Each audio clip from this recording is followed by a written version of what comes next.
peut-être demander un peu plus de boulot que ça. Bon, puisqu'il suffit pas de balancer les pièces à l'intérieur du moteur pour que ça se remonte, on va aller s'intéresser d'un peu plus près à comment tout ça fonctionne. Ce qu'on fait aujourd'hui, c'est s'intéresser à lui, le vilebrequin. On va vouloir le remonter, et pour le remonter, hop, comme le moteur est un petit peu vieux, donc vous l'avez reconnu peut-être, c'est le moteur du VFR 800, il a 150 000 km, et on voit qu'ici, là par exemple, on a des belles marques qui sont pas très normales, et bon, concrètement c'est usé, donc on va changer les roulements ici, qu'on appelle aussi des coussinets. Et pour changer ces pièces, c'est pas forcément simple. Je vais vous expliquer un petit peu comment tout ça fonctionne pour le choix des pièces, parce qu'il y a plein de modèles différents pour ce moteur-là. Il y a une raison. Donc je vais vous expliquer vis-à-vis du manuel comment on choisit la bonne pièce, comment tout ça fonctionne. Comme il suffit pas de choisir la pièce, j'ai bien envie de mesurer, m'assurer en fait que ce que je vais remonter respecte bien les côtes. Et pour ça, hop là, toi tu reviens là en place. Et pour ça, on va devoir refermer le moteur, donc on va remettre l'autre bloc au-dessus, et il va falloir mesurer ici, ce qui n'est pas forcément évident. Donc là, il y a une petite astuce qui va être assez sympa. Alors, pour le choix des roulements de vilebrequin, j'ai ramené un petit peu de monde. On a ici notre vilebrequin, on a la deuxième partie du bas moteur du VFR, et on a ici un petit piston avec sa bielle et son autre partie de bielle. Pourquoi tout ce petit monde? Concrètement, si on tourne un peu notre vélo, on voit ici qu'on a marqué B2, on a une lettre, un chiffre.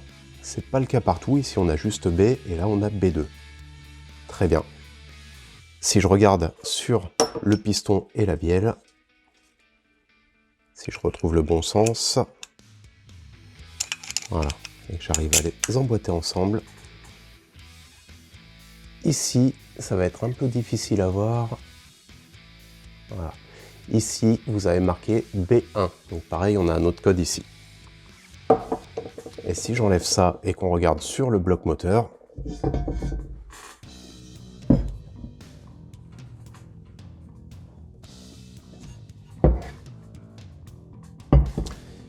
ils nous avaient caché d'autres informations, les coquins. On a ici 3 lettres qui sont A, A, B. Donc tout ça, par rapport au manuel, va nous permettre de choisir les bons roulements à la bonne côte. Allez, on sort un peu les mains de la graisse et on va faire un peu d'informatique. En tout cas, on va aller regarder dans le manuel qui est en PDF, dans mon cas à moi, comment sélectionner nos roulements de vilebrequin. Et on va voir vite fait comment faire pour les roulements de bielle, mais c'est exactement la même chose. Donc là, le manuel contient un tableau qui nous explique les couleurs et donc les références. On va voir après comment on peut les retrouver en fonction des différents codes qu'on avait. Ces codes se lisent en partant du côté alternateur et en allant vers le côté distribution. Donc pour rappel, on avait AAB, alternateur, centre, distribution, et on avait B2 à chaque fois. Donc si on reprend notre tableau, pour le premier côté alternateur, on va avoir du A2, ce sera du vert. Côté distribution, le B2, ce sera du marron. On va aller regarder chez Bike Parts, donc là j'ai déjà sélectionné la vue sur le moteur qui m'intéresse, mais c'est voilà, vous sélectionnez votre machine et la vue éclatée de votre moteur, et ça va vous permettre de retrouver la référence.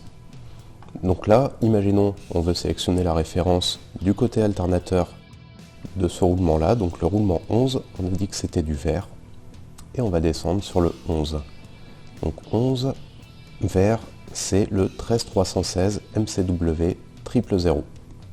Et à partir de là, vous pouvez commander votre pièce n'importe où, que ce soit chez CMSNL, chez Partzilla, etc.